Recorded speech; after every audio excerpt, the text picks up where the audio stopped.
Olá, queridos alunos da Escola Betel. Aqui quem fala é o professor Alisson Carvalho.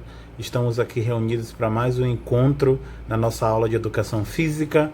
Eu espero de verdade que vocês estejam bem, né? E realmente passando aqui para deixar uma mensagem com relação aos acontecimentos na nossa recuperação. Sempre foi falado claramente diante de toda a turma que a presença de cada aluno, né, e não só a presença, mas a participação ativa de todos os alunos nas aulas, nos exercícios, nas atividades, elas são e serão sempre de grande importância para o nosso desenvolvimento, né? Porque de fato estar executando, estar participando, colaborando, contribuindo é algo necessário para que eu, como seu professor, possa perceber que de fato você tem evoluído e crescido com as aulas de educação física.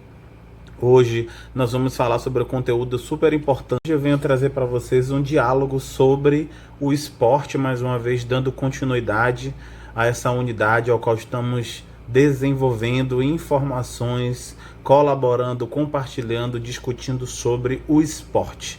E a pergunta que eu tenho para iniciarmos a nossa aula é: eu faço esporte ou eu sou usado pelo esporte?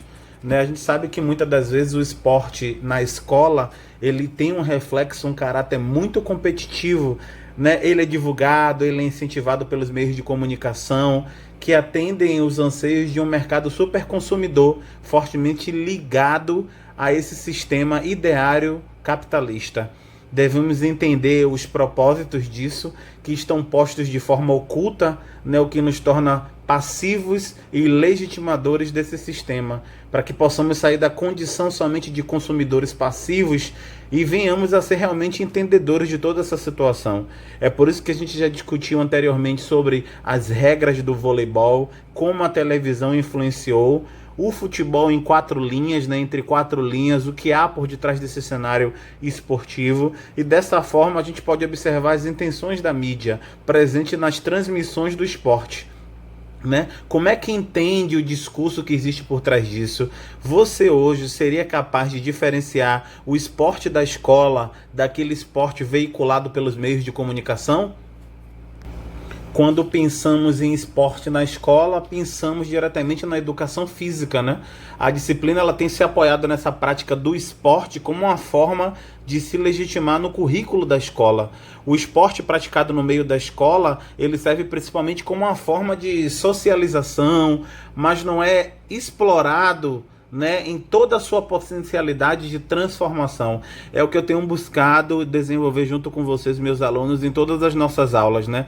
Fazer com que a gente tenha um olhar mais reflexivo e para além da própria forma de fazer, da própria execução do próprio esporte.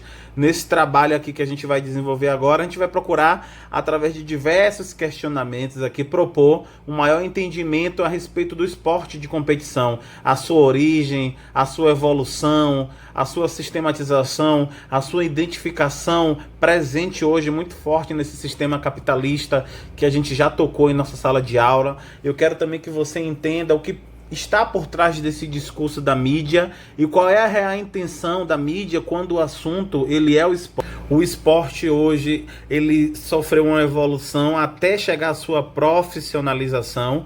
O esporte que conhecemos hoje ele é fruto de profundas transformações sociais, políticas ocorridas aí com os adventos da Revolução Industrial na Europa em meados do século 13, 18 e 19, né, com origem sobretudo inglesas.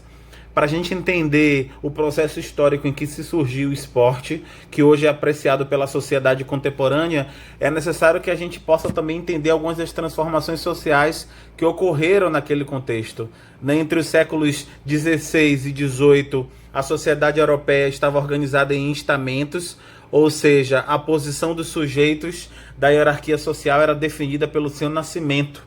As pessoas que descendiam da nobreza, elas tinham os direitos e privilégios sociais muito maiores do que o do povo, né? Mesmo a burguesia, grupo social que se desenvolveu aos poucos ao longo daquele período, até conquistar o poder econômico, ela não gozava dos mesmos direitos que os nobres.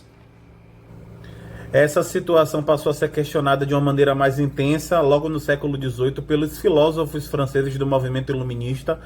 Esses filósofos eles se opunham ao poder absolutista do rei, à intervenção deste na economia, dando privilégio do clero à nobreza, e defendiam aí nesse período a igualdade jurídica, a separação dos poderes e a liberdade econômica. As ideias desses pensadores influenciaram as revoluções que levaram a burguesia a conquistar o poder político, como a Revolução Francesa no século XVIII, já no finalzinho, né? E a organização política contemporânea. Você pode perceber, existe um personagem, Jean Rousseau, que ele pensava a respeito da desigualdade, né, entre os homens naquele período. Perdão, na verdade, Jean Rousseau. Ele é muito famoso, eu acredito que vocês já devem ter ouvido falar dele na aula de história. O Rousseau ele discursava sobre essa questão da desigualdade, né?